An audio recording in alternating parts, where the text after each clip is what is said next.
नमस्कार, स्वागत है हमारे आज के वीडियो में। और आज जो मैं आपके लिए हस्त मुद्रा लेके आया हूं, उस हस्त मुद्रा का नाम है नाग हस्त मुद्रा। तो चलिए सबसे पहले बात करते हैं कि इस हस्त मुद्रा को लगाना कैसे है। तो इसमें आपको करना ये है कि अपना जो लेफ्ट हैंड है उसको रखेंगे अपने राइट हैंड की जो फिंगर्स होती हैं उसके नीचे, इस तरीके से रखेंगे। और उसके बाद फिर उस अंगूठे से, यानी कि अपने लेफ्ट हैंड के अंगूठे से राइट हैंड की जितनी फिंगर्स हैं उसको प्रेस करेंगे और फिर अपना जो राइट हैंड है उसके थंब से लेफ्ट थंब को कवर करेंगे या कि ढक देंगे, यानी कि इस तरीके से। ये इस तरीके से हस्त मुद्रा लगेगी।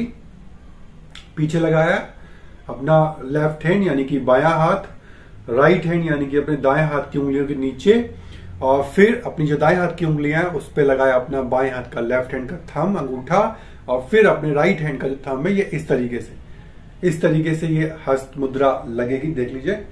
और फिर इसको आप अपने चेस्ट के पास इस तरीके से रख लेंगे। ये होती है नाग हस्त मुद्रा। अब बात करते हैं कि इस हस्त मुद्रा का मतलब क्या काम है, क्या मतलब है। तो जिस तरीके से आपने नाग यानी कि सांप को देखा होगा, वो टेढ़ा मेढ़ा होता हुआ, बल खाता हुआ चलता है और अपने रास्ता मतलब जो भी होता है उस रास्ते को अपना कवर कर लेता है। फिर रास्ते में चाहे कितनी ही अड़चने आए, कितनी तकलीफें आए, पर वो अपना लहराता हुआ, टेढ़ा मेढ़ा होता हुआ अपनी मंजिल पे आखिरकार पहुंच ही जाता है। तो ठीक इस हस्त मुद्रा का जब हम अभ्यास करते हैं तो जो भी हमारी फाइनल मंजिल होती है, जहां पे हमें जाना होता है, वहां तक हम पहुंच जाते हैं, सारी अड़चनों को, सारी तकलीफों को बड़े ही आराम से क्लियर करते हुए। तो ये है इस हस्त मुद्रा का मेन काम। बात करें कि इसको करते वक्त क्या सावधानी रखनी है और कितनी देर इस हस्त मुद्रा का अभ्यास करना है। तो इस हस्त मुद्रा को जो है आप 30 से 40 मिनट आप एक दिन में इसको लगा सकते हैं, इसका अभ्यास कर सकते हैं। 30-40 मिनट आप जो है लगातार बैठ सकते हैं, और लगातार आपसे नहीं बैठा जाता है तो आप इसको 2-3 भागों में डिवाइड कर ले। तो सुबह, शाम और रात को आप इसका अभ्यास कर सकते हैं। जो सुबह का वक्त होता है, जिस वक्त सनराइज हो रहा है, उस वक्त अगर जब सूर्योदय हो रहा होता है उस वक्त अगर हम इस हस्त मुद्रा का अभ्यास करें तो हमें बहुत अधिक लाभ मिलेगा और जल्दी मिलेगा।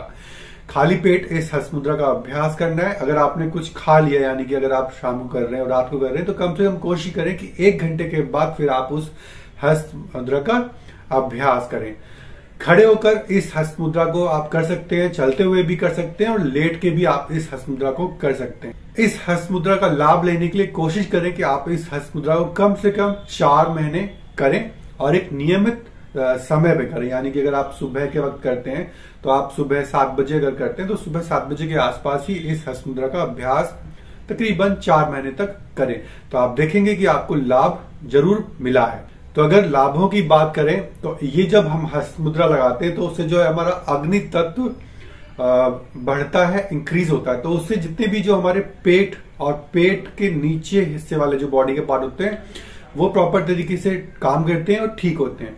ये जो है हमारे डाइजेशन सिस्टम को ठीक करता है। इसके अलावा जो महिलाओं का गर्भाशय होता है उसके भी जितनी भी विकार होती है, तकलीफ होती है, उसको ठीक करता है। पुरुषों में जो प्रोस्टेट ग्रंथि की जो तकलीफ होती है या वो एनलार्ज हो रहा है यानी कि बढ़ रहा है, उसमें कुछ दिक्कत है, दर्द है, पेन है, स्वेलिंग है, तो उसमें भी ये हस्त मुद्रा काफी अधिक फायदेमंद करती है।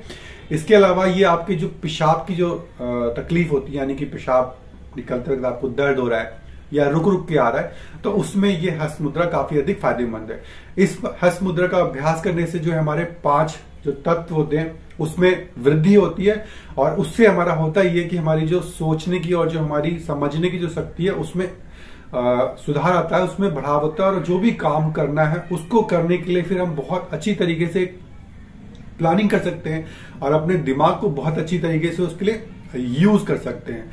ये हमारे अंदर पूरी तरीके से एनर्जी को भरता है, और उससे हम जितने भी जो अपने काम होते हैं उसको करने में हम काफी ज्यादा एनर्जेटिक फील करते हैं। किसी भी तरह की उसमें थकान नहीं होती, फिर चाहे वो मानसिक हो या वो शारीरिक हो। ये हमारे जो है कल्पना शक्ति होती है, जितनी भी जो हमारे थॉट चल रहे होते हैं, विचार चलते हैं, यानी कि हम कोई भी काम को करने के लिए जो ब्रेन स्टॉर्मिंग करते हैं, यानी कि मानसिक मंथन जो चल रहा होता है, उसमें ये इंक्रीज करता है। ये जो हमारा छठा चक्र होता है, यानी कि जो हमारा आज्ञा चक्र होता है, उसको एक्टिव करने में भी हेल्प करती है ये हस्त मुद्रा। और आपको सबको ही मालूम होगा कि जब आज्ञा चक्र हमारा ठीक होता है या एक्टिव होता है तो हम जितने भी जो हमारे दिमाग से संबंधित काम होते हैं वो बहुत अच्छी तरीके से करते हैं, और हमारी जो आध्यात्मिक उन्नति है वो भी बहुत अच्छी होती है। तो ये कुछ लाभ है जो कि हमें इस नाग हस्त मुद्रा को करने से मिलते हैं। तो उम्मीद करता हूं कि जो आपको मैंने ये हस्त मुद्रा बताई है आप इसका अभ्यास जरूर करेंगे और इससे होने वाले लाभों को लेंगे। अब मिलते हैं हम अपने अगले एपिसोड में और उसमें मैं लेके आऊंगा आपके लिए एक अलग हस्त मुद्रा। तब तक के लिए नमस्कार।